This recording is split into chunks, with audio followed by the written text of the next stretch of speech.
Hey guys. Welcome guys.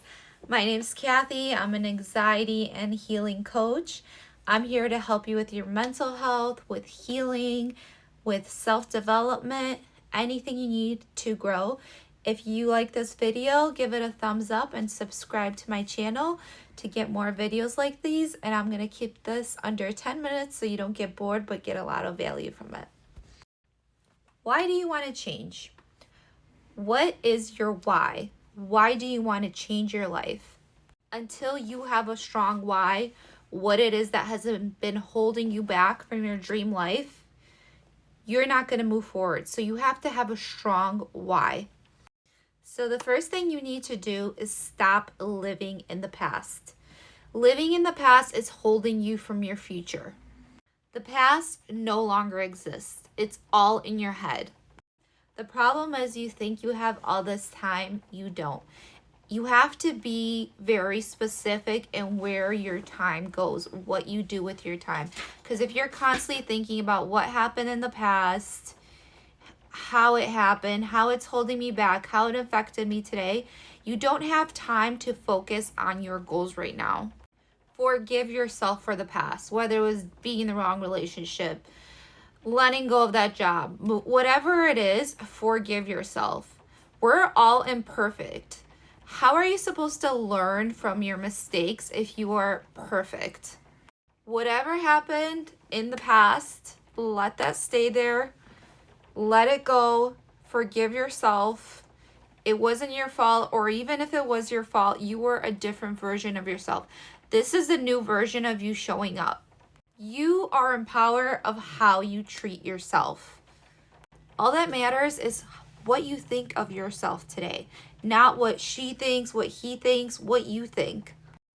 Focus on yourself, focus on your healing. The next thing is talk to God or talk to the universe. I myself believe in God. So I pray, I read the Bible, I talk to God. I have that alone time with myself and God, or if you pray or if you talk to the universe, to just ask for what it is that I want, for what it is that I need, and why it's so important that I need that. Next one is going to be stay away from toxic people. You've probably heard this one a lot of times. If you are in a toxic environment, and I know a lot of us, including me, I was in a toxic environment for a long time and I had no way out because I had no money to get out. What I would do is, if you have a job, just spend more time at your job or spend more time at the gym. Try to avoid being at home in a toxic environment.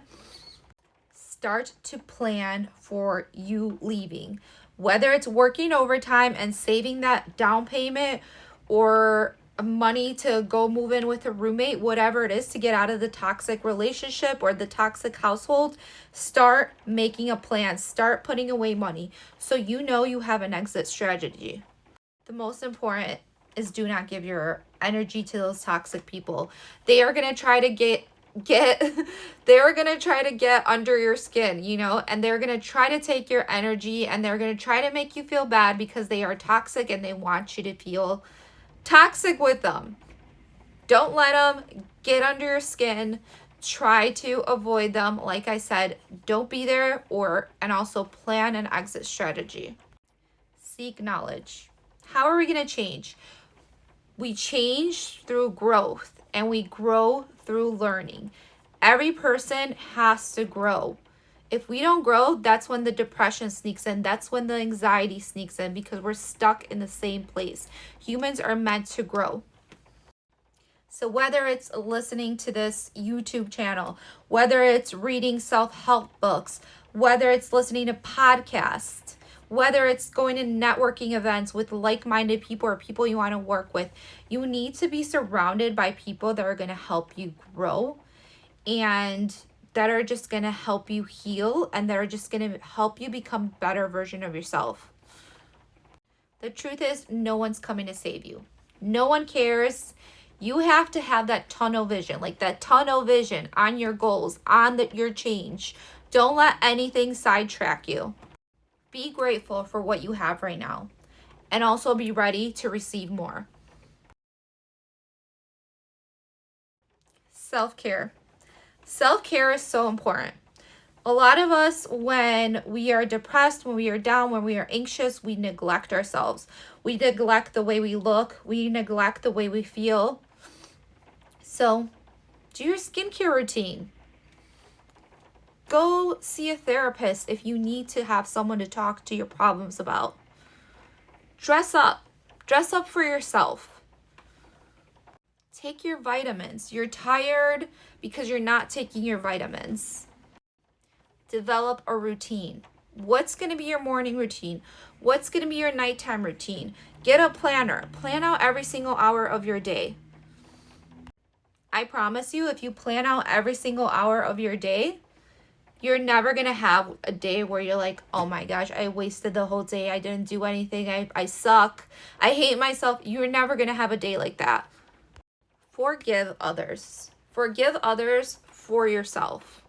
Now, maybe they might have done you really wrong, and you're like, why would I ever forgive a person like that? Forgive them for yourself, because when you have resentment in your heart and you don't let that go, you can't grow and you can't move forward, because you're stuck on not liking them, thinking about what they did to you. If you forgive and move on, doesn't mean you have to become friends with that person. If you forgive and you move on, you've already grown. You're already the bigger person. Realize your worth. Realize that you're worthy. You're worthy of everything that you want. Do you ever see like people in like really, really great relationships? It's because one or the other knew they deserved the very best. Don't accept the bare minimum. Don't accept getting ghosted, or someone not planning dates, or someone, just don't accept the bare minimum. You know what you want. Okay, you know what the kind of person that you want to be with. And if they're not giving you the things that you want, there's so many more people out there. Don't settle because you think you're going to be alone. You're not going to be alone, because what you become is what you attract, and you're eventually going to attract the right person. Same goes for friendships. If you have friends that constantly like talk behind your back or do something that you didn't like, you don't have to be their friend just because you've been friends since 8th grade. Maybe you guys have outgrown each other. Maybe you became the bigger person, and you need to let that friendship go. If it's not feeding you, it's draining you, you need to let it go.